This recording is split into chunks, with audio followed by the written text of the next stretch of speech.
આજે અમારા પરિવારના પુણ્યોદયે ઈરલા સંઘના આંગણે 120 કલ્યાણક ભૂમિની પવિત્ર રચનાના દર્શન દ્વારા સકલ શ્રી સંઘને ભાવયાત્રા કરાવવાનો અમૂલ્ય લાભ અમને મળ્યો છે, જેનું ઉદ્ઘાટન આચાર્ય ભગવંત શ્રી રત્નસુંદર સુરીશ્વરજી મહારાજા તથા આચાર્ય ભગવંત શ્રી જયસુંદર સુરીશ્વરજી મહારાજા સહિત અનેક સાધુ સાધ્વી ભગવંતોની હાજરીમાં યોજાશે.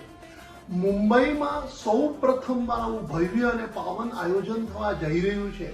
તેમાં વડીલો અને બાળકો સહિત આપ સૌ પરિવારજનો તથા મિત્રો સાથે પધારી 120 કલ્યાણક ભૂમિના ભાવદર્શન યાત્રાનો દિવ્ય લાભ અવશ્ય લેશોજી.